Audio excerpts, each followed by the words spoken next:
சொல்றா. டேய் மச்சான் சீக்கிரம் கிளம்புடா, சுத்தமா உட முடியல, ஹாஸ்பிட்டல் போகணும். டேய் என்னடா திடீர்னு ஈவினிங் நல்லா தானே இருந்த? எனக்கு என்னன்னு தெரியலடா, ப்ளீஸ்டா மச்சான். டைம் வேற 10 o'clock ஆச்சு, எல்லா ஹாஸ்பிட்டலும் மூடிருப்பானுங்கடா. செல்வா ப்ளீஸ்டா. சரி இரு வரேன் 10 minutesல. எனக்கு தெரிஞ்ச ஹாஸ்பிட்டல் ஒன்று இருக்கு, போய் பார்ப்போம். ஆனா டாக்டர் இருக்காரான்னு தெரியல. கொஞ்சம் குயிக்கா வாடா. சரிடா வர்றேன் வை.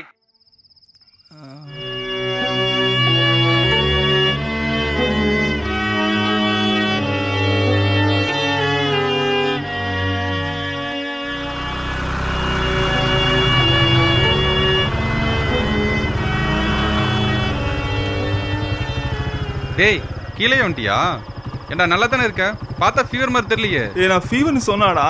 டேய் உடம்பு சரியில்லைன்னு சொன்னாலே தமிழ்நாடு ஃபுல்லாக ஃபீவர் தான் அர்த்தம், அதான் கேட்டேன். ஆமாம் என்னதான்டா ஆச்சு உனக்கு, ஏன் கீழே பிடிச்சி நின்றுருக்க? பாத்ரூம்ல இது வந்துட்டியா? நான் சொல்றேன் மச்சான், ஃபர்ஸ்ட் டாக்டரை கூட்டு போடா.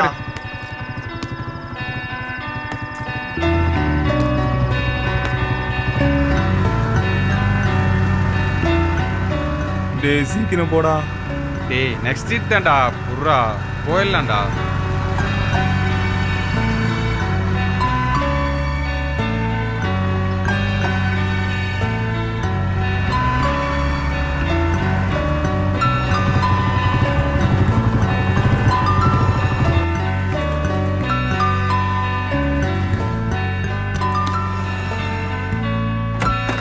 Excuse me sir. Yes come in. என்னப்பா கரெக்டாக கிளம்புறப்ப வரீங்க? சார் நாங்கள் ஒருத்தர் தாங்க சார். ஓகே, என்ன ப்ராப்ளம்? எனக்கு இல்லை சார், என் ஃப்ரெண்டுக்கு தான். உட்காருங்க. நேம் என்ன? கவின்குமார் சார். ஃபர்ஸ்ட் உட்காருங்க. இல்லை சார் இருக்கட்டும் சார். ஏன் பெட்டக்ஸில் ஏதாவது ப்ராப்ளமா? அதெல்லாம் எதுவும் இல்லை சார். அப்புறம் என்னதான் ப்ராப்ளம், ஏன் இவ்வளோ தயங்குறீங்க? சார் என்னோட பெனிஸ்ல அடிபட்டுருச்சு, கொஞ்சம் சீக்கிரம் பாருங்க, பிளட் நிறைய வந்துடுச்சு, ஒரே பயமா இருக்கு சார். டேய் என்னடா சொல்ற? என்னப்பா சொல்ற? சீக்கிரம் பெட்ல படு. எப்படி அடிபட்டுச்சு? சார் கோச்சுக்காம ஃபர்ஸ்ட் ஏதாவது பெரிய ப்ராப்ளம்னு பாருங்க சார், நான் எல்லாமே சொல்றேன். Okay, I will look into that. Just படுத்துக்கோ.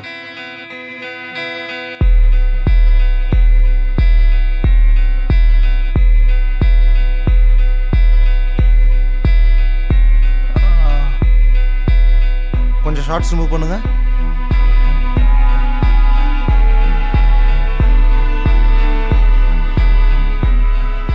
Just cooperate பண்ணுங்க.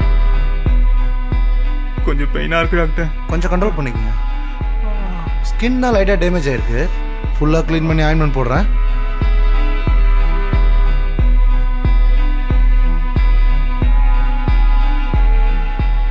நீங்களும் கண்டினியூஸாக 5 days போடுங்க. It's a normal problem only, it will be surely cure. Okay doctor. Shorts போட்டுக்குங்க. இந்த உண்டை பார்த்தா அடிபட்ட மாதிரி தெரியலையே, இப்போயாவது சொல்லுங்க என்ன நடந்தது? சொல்றதுக்கு ஒரு மாதிரியா இருக்கு சார். ஏன்பா, அதான் ட்ரீட்மெண்ட்டே முடிஞ்சதே. நான் அதை நினச்சிக்க மாட்டேன், பயப்படாமல் சொல்லுங்க. என் ஃப்ரெண்டு இருக்கான், அவன் ஏதாவது தப்பா நினச்சிப்பான் சார். என்னப்பா இப்படி சொல்ற? அம்மா அப்பா ரிலேஷன்ஸ் லவ்வர் ஈவன் ஒய்ஃப் கிட்ட கூட ஷேர் பண்ண முடியாத விஷயத்த மனசை விட்டு ஷேர் பண்ணுறோன்னா அது ஃப்ரெண்டு கிட்ட மட்டும்தான். இல்லை சார், என்னை பற்றி கேவலமாக நினச்சிட்டு வந்தான் சார், ஒரு மாதிரியா இருக்கு. உங்கள் நேம் என்ன? செல்வா சார். சொல்லுங்க செல்வா, நீங்கள் நினச்சிக்க மாட்டீங்களா? சார் எதுவாக இருந்தாலும் நான் ஒன்றும் நினச்சிக்க போகிறது இல்லை சார். இவன் தேவையில்லாமல் ஏதோ திங்க் பண்ணிருக்கான் சார். கேட்டிங்களா? இதுக்கு மேலே என்ன? ஏஜ் 31 ஆச்சு சார். வீட்டில் மேரேஜ் கல்யாண்ஸ் பார்த்துட்டு இருக்காங்க, 3 வருஷமாக பார்த்துட்டு இருக்காங்க, ஒன்றுமே செட் ஆக மாட்டேங்குது சார். பயங்கர செக்ஸ் ஃபீலிங், சுத்தமாக முடியல சார். வெளியில் மணி கொடுத்து போகலான்னா இந்த எய்ட்ஸு எஸ்டிடி டிசீஸ் பயம் டாக்டர். லாஸ்ட் வீக்கில் ஒரு நாள் ஆஃபீஸ் முடிச்சுட்டு ரூமுக்கு வந்து நைட்டு சும்மா ப்ரௌஸ் பண்ணிட்டு இருந்தேன் சார். அப்போ தான் செக்ஸ் டாய்ஸ் ஃப்ளஷ்லைட் பற்றி சில வெப்சைட்டில் பார்த்துட்டு இருந்தேன். அதுவும் இந்தியன் மார்க்கெட்லேயே அவைலபிளாக இருந்தது.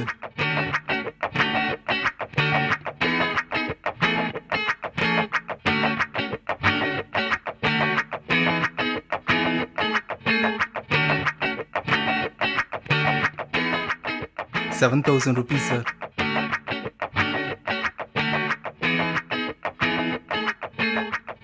இந்த ஃபீல்ட்லேருந்து வர்றதுக்கு இது யூஸ் ஆகும்னு ஆர்டர் பண்ணிட்டேன்.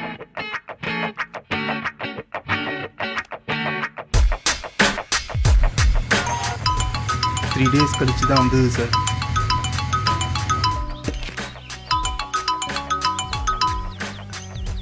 Hello sir, கவின்குமாருங்களா? ஆமாம் சொல்லுங்கள். சார், பார்சல் வந்திருக்கு உங்களுக்கு. எங்கே இருக்கீங்க? உங்க வீட்டுக்கிட்ட தான் சார் இருக்கேன். அங்கேயே இருங்க, நான் 15 மினிட்ஸில் வந்துடுறேன். சார், வேற இடத்துக்கு போகணும், பக்கத்து வீட்டில் கொடுக்குவா? அண்ணா அப்படிலாம் கொடுத்துறேன், நான் சீக்கிரம் வந்துடுறேன்.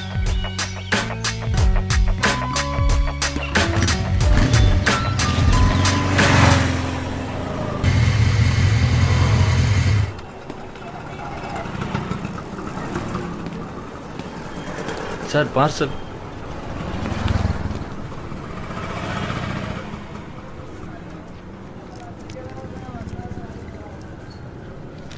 தேங்க்யூ. Thank you sir.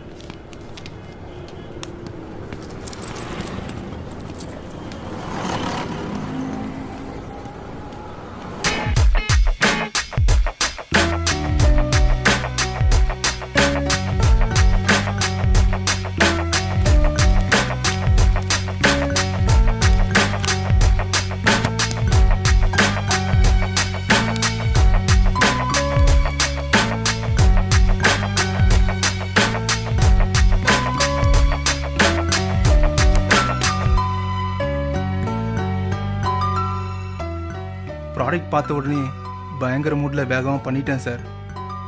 அதனால தான் தோல் கிழிஞ்சு பிளட் வந்துருச்சு. அதுக்கப்புறம் தான் இவனை கூப்பிட்டேன் sir. I heard about lot of sex toys, but this is the first time handling a patient like you. இதில் என்ன இருக்கு? ஒன்றை ப்ளேம் பண்ணுறதுக்கு ஒன்றுமே இல்லை. எல்லாத்துக்கும் நம்ம சொசைட்டி தான் காரணம். என்ன சார் சொல்கிறீங்க?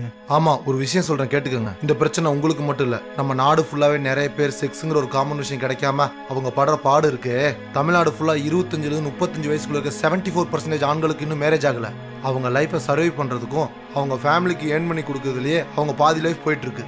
எப்படி ஒரு காய் கனியாகி சாப்பிட ரெடி ஆகுதோ அதே மாதிரி ஒரு பையன் 18 வயசுல செக்ஸுக்கு ரெடி ஆகிடுறான். நம்மளோட கவர்மெண்ட் ஸ்டாட்டிஸ்டிக்ஸ் படி எடுத்துட்டா கூட 21 வயசுல ஒரு பையன் மேரேஜ் பண்ணணும். ஆனா இங்க இருக்கிற சூழ்நிலையில இதெல்லாம் முடியாது. நம்ம கல்ச்சருங்கிற பேர்ல எதை ஃபாலோ பண்ணணும் எதை ஃபாலோ பண்ணக்கூடாதுன்னு தெரியாம வழி தெரியாத பாதையில போயிட்டு இருக்கோம். நம்ம முன்னோர்கள்லாம் ஒன்னும் தெரியாமலா கரெக்டா வயசு வந்த உடனே வேலைக்கு போகலாம் கூட மேரேஜ் பண்ணி வச்சாங்க. அப்படி பண்ணி வச்சதாலதான் செக்ஸுங்கிற விஷயம் அவங்களுக்கு கரெக்டா கிடைச்சது. அதுக்கப்புறம் தன்னோட தனிமனித வாழ்க்கையில புது புது விஷயங்களை தேடி கண்டுபிடிச்சு போனாங்க. நம்ம வெஸ்டர்ன் கல்ச்சருங்கிற பேர்ல அவங்க கல்ச்சரையும் ஃபாலோ பண்ணாம நம்மளோட கல்ச்சரையும் ஃபாலோ பண்ணாம ஒரு சராசரி உயிரினத்துக்கு கிடைக்க வேண்டிய விஷயம் கூட பகுத்தறிவு கிடைச்ச இந்த மனுஷனுக்கு கிடைக்கிறதுக்கு எவ்வளவு நாட்கள் வெயிட் பண்ண வேண்டியது இருக்கு. அவங்க ஊர்ல செக்ஸ்ங்கிறது ஒரு பெரிய விஷயம் இல்ல. அதனாலதான் 21 வயசுல இருந்து 22 வயசுக்குள்ள எல்லாத்தையும் அனுபவிச்சு முடிச்சுட்டு அதுக்கப்புறம் தன்னோட தனி மனித முன்னேற்றத்துல கான்சென்ட்ரேட் பண்ணி பெரிய பெரிய விஷயத்தை அச்சீவ் பண்றாங்க. நம்ம முன்னோர்கள்லாம் இதை கரெக்டா ஃபாலோ பண்ண ஆரம்பிச்சாலதான் விளையாட்டு துறையில இருந்து கட்டிடக்கலை விவசாயம்னு ஒண்ணு விடாம உலகமே திரும்பி பார்க்கற லெவல்ல இருந்தாங்க.